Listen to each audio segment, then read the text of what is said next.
নমস্কার বন্ধুরা, স্বাগত তোমাদের প্রিয় YouTube channel Bangla job and GK হবে। আশা করি সকলে ভালোই আছো। আমরা যে ডব্লিউবি এসএসসি গ্রুপ সি এবং ডি এর প্রশ্নগুলি আলোচনা করব, সেগুলো তোমরা উত্তর দেওয়ার চেষ্টা করো। তো প্রথম প্রশ্নটি আছে হচ্ছে রামতনু পাণ্ডে ইতিহাসে কোন নামে প্রসিদ্ধ হন? রামতনু পাণ্ডে অপশানগুলি এখানে দিয়েছে হচ্ছে বীরবল, তানসেন, রবি কীর্তি না কোনোটিই নয়।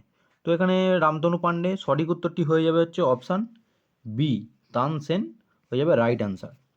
তো বন্ধুরা, পরবর্তী প্রশ্ন হচ্ছে 2 নম্বর প্রশ্ন, বিশ্বের সবচেয়ে লবণাক্ত খাত কোনটি? কাস্পিয়ান সাগর, ডেড সি, লাল সাগর নাকি আরব সাগর? তো এখানে রাইট অ্যান্সারটি হয়ে যাবে অপশান বি, ডেড সি হলো বিশ্বের সবচেয়ে লবণাক্ত খাত। তো পরবর্তী প্রশ্ন, মঙ্গল গ্রহের কক্ষে পৌঁছানোর প্রথম এশীয় অর্থাৎ এশিয়া থেকে অবস্থিত দেশ কোনটি? মঙ্গল গ্রহে প্রথমে কক্ষে পৌঁছেছিল এশিয়ার দেশ কোনটি? অপশানগুলি এখানে দিয়েছে হচ্ছে জাপান, ভারত, পাকিস্তান নাকি চীন। তো এখানে রাইট অ্যান্সার হয়ে যাবে অপশান বি, ভারত প্রথম এশীয় দেশ হিসাবে মঙ্গল গ্রহের কক্ষে পৌঁছেছে। পরবর্তী প্রশ্ন, বৃত্তিমূলক শিক্ষা কোন ক্লাস থেকে শুরু করার কথা বলা হয়েছে? ক্লাস 6, ক্লাস 8, ক্লাস 9 নাকি ক্লাস 11? তো এখানে রাইট অ্যান্সারটি হয়ে যাবে হচ্ছে অপশান এ, ক্লাস 6তে বৃত্তিমূলক শিক্ষা শুরু করার কথা বলা হয়েছে, যেটা বর্তমানে সিলেবাস পরিবর্তন হয়েছে, এনইপি থেকে এটা কোশ্চেনটা এসেছে। তো পরবর্তী প্রশ্ন, ভারতীয় সংবিধানের কোন তালিকায় শিক্ষা বিষয়টি অন্তর্ভুক্ত? খুবই একটি গুরুত্বপূর্ণ প্রশ্ন। অপশানগুলো দিয়েছে হচ্ছে কেন্দ্র তালিকা, রাজ্য তালিকা, যুগ্ম তালিকা নাকি সংরক্ষিত তালিকা। তো এখানে রাইট অ্যান্সারটি হয়ে যাবে হচ্ছে অপশান সি, যুগ্ম তালিকা। কারণ আমরা জানি যে এনইপি রাজ্য পুরোপুরিটা মানেনি, কিছুটা নিয়েছে এবং রাজ্য হচ্ছে এসিপি। তো পরবর্তী প্রশ্ন 6 নম্বর প্রশ্ন, কিসের অভাবে উদ্ভিদের ক্লোরোসিস রোগ হয়? নাইট্রোজেন, ফসফরাস, ক্যালসিয়াম নাকি তামা? তো বন্ধুরা, তোমরা সঠিক উত্তরটি দাও। তো এখানে রাইট অ্যান্সারটি হয়ে যাবে হচ্ছে অপশান এ, নাইট্রোজেন হয়ে গেল রাইট অ্যান্সার। পরবর্তী প্রশ্ন, ভারতের জিডিপিতে সবথেকে বেশি অংশ যে ক্ষেত্রে তা হলো কৃষিক্ষেত্র, শিল্পক্ষেত্র, পরিষেবা ক্ষেত্র নাকি বৈদেশিক বাণিজ্য ক্ষেত্র?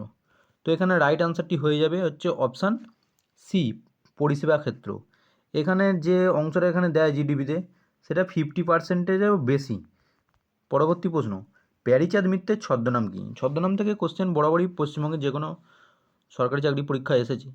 তো এখানে প্যারীচাঁদ মিত্রের ছদ্মনাম জানতে চেয়েছে, হুতুম প্যাঁচা, কাল প্যাঁচা, টেকচাঁদ ঠাকুর নাকি বনফুল? তো রাইট অ্যান্সারটি হয়ে যাবে এখানে হচ্ছে অপশান সি, টেকচাঁদ ঠাকুর। পরবর্তী প্রশ্ন হচ্ছে 2026 সালে এশিয়ান গেমস কোথায় অনুষ্ঠিত হবে? জাপান, অস্ট্রেলিয়া, কাতার নাকি চীন? তো এখানে রাইট অ্যান্সারটি হয়ে যাবে অপশান এ, জাপানে অনুষ্ঠিত হবে 2026 সালের এশিয়ান গেমস। পরবর্তী প্রশ্ন, শব্দের তীব্রতা পরিমাপক একক কী? ক্যান্ডেলা, ওহম, হার্জ নাকি ডেসিবেল? তো শব্দের তীব্রতা বলেছে, অবশ্যই এখানে রাইট অ্যান্সার হয়ে যাবে অপশান ডি, ডেসিবেল। আজকের 11 নম্বর প্রশ্ন, এই স্পোর্টস থেকে রিলেটেড এসছে, রোভার্স কাপ কোন খেলার সাথে যুক্ত? ক্রিকেট, ফুটবল, দাবা নাকি ব্যাডমিন্টন? তো সঠিক উত্তরটি হয়ে যাবে হচ্ছে অপশান বি, ফুটবল হয়ে যাবে রাইট অ্যান্সার। তো বন্ধুরা, তোমাদের যদি ভালো লেগে থাকে ভিডিওগুলি, ক্লাসগুলি করতে, অবশ্যই লাইক এবং শেয়ার করো, যাতে আরও তোমাদের মতো বন্ধুদের কাছে এটা পৌঁছানো যায়। পরবর্তী প্রশ্ন 12 নম্বর প্রশ্ন, মানুষের তৈরি বৃহত্তম খাল কোনটি? পানামা খাল, সুয়েজ খাল, ইন্দিরা গান্ধী খাল নাকি গ্র্যান্ড ক্যানেল? তো মানুষের তৈরি বৃহত্তম খাল বলেছে, তো এখানে right answer option D, Grand Canal, যেটা চীনে অবস্থিত। সুয়েজ খালের থেকে প্রায় 9 গুণ মানে দীর্ঘ। পরবর্তী প্রশ্ন 13 নম্বর প্রশ্ন, গিড্ডা কোন রাজ্যের জনপ্রিয় লোকনৃত্য? খুবই গুরুত্বপূর্ণ প্রশ্ন। অপশানগুলি এখানে দিয়েছে হচ্ছে পাঞ্জাব, গুজরাট, মহারাষ্ট্র ও রাজস্থান। তো রাইট অ্যান্সারটি এখানে হয়ে যাবে হচ্ছে অপশান এ, পাঞ্জাবের গিড্ডা জনপ্রিয় একটি লোকনৃত্য। তো এখানে ভাংড়াও দেখা যায়, সেটাও আমরা জানি। পরবর্তী প্রশ্ন, নিচের কোনটি পশ্চিমবঙ্গের কোনো প্রশাসনিক বিভাগ নয়? নয় বলেছে, এখানে আমাদের খেয়াল রাখতে হবে পশ্চিমবঙ্গে কয়টি প্রশাসনিক বিভাগ আছে, সেটা তো আমরা জানি 5টি প্রশাসনিক বিভাগ আছে প্রশাসনিক। তো এখানে অপশানগুলি দিয়ে যাচ্ছে জলপাইগুড়ি, মালদা, কলকাতা এবং বর্ধমান।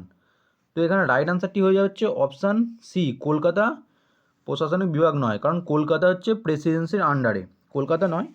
যে আর 5টি প্রশাসনিক বিভাগের নামগুলি হচ্ছে জলপাইগুড়ি আছে, মালদা আছে, বর্ধমান আছে, আর দুটো হচ্ছে প্রেসিডেন্সি, আর হলো হচ্ছে মেদিনীপুর। এই 5টা হচ্ছে প্রশাসনিক বিভাগ।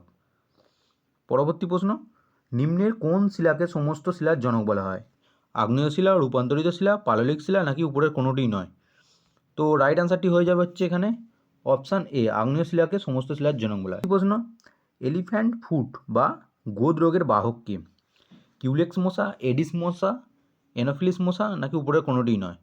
তো এখানে এই গোদ রোগের বাহক বলেছে, তো এখানে পার্টিকুলার রাইট অ্যান্সারটি হয়ে যাবে হচ্ছে অপশান এ, স্ত্রী কিউলেক্স মশা। যদিও এডিস এবং এনোফিলিস মশা এর বাহক, তবে প্রথমে এখানে যেহেতু কিউলেক্স মশা আছে তো কিউলেক্স মশাইটাই রাইট অ্যান্সার হয়ে যাবে। এডিস মশা ডেঙ্গু এবং এনোফিলিস মশা ম্যালেরিয়া রোগের বাহক, এটা আমাদের জেনে রাখতে হবে। পরবর্তী প্রশ্ন, central inland fisheries research institute কোথায় অবস্থিত? কলকাতা, ব্যারাকপুর, চেন্নাই নাকি কটক? তো এখানে রাইট অ্যান্সারটি হয়ে যাবে হচ্ছে অপশান বি, ব্যারাকপুরে হচ্ছে অবস্থিত হচ্ছে fisheries research centre, central inland fisheries. পরবর্তী প্রশ্ন, গুপ্ত যুগের স্বর্ণমুদ্রাকে কি বলা হতো? কর্সাপন, নিক্স, দিনার নাকি পান? তো এখানে রাইট অ্যান্সারটি হয়ে যাবে অপশান সি, দিনার বলা হতো গুপ্ত যুগের স্বর্ণমুদ্রাকে। পরবর্তী প্রশ্ন, IPC 354A এই অ্যাক্টটা সম্পর্কিত কিসের সাথে? পণ, হত্যা, ধর্ষণ নাকি যৌন হেনস্থা? তো এখানে রাইট অ্যান্সারটি হয়ে যাবে অপশান ডি, যৌন হেনস্থার ক্ষেত্রে IPC 354A সাথে সম্পর্কিত। আজের শেষ প্রশ্ন, যে বলছে ইংরেজ সরকার কর্তৃক প্রদত্ত যে উপাধিটি মহাত্মা গান্ধী অসহযোগ আন্দোলনের সময় বর্জন করেছিলেন সেটি হলো নাইট, রায়বাহাদুর, ভারতরত্ন নাকি কাইজার ই হিন্দ? তো এটি তোমাদের অবশ্যই হোমওয়ার্ক কোশ্চেন থাকবে, তোমরা রাইট অ্যান্সারটি কমেন্টে অবশ্যই জানাবে এবং তোমাদের প্রিপারেশান খুব ভালো করে নাও, এটাই চাই।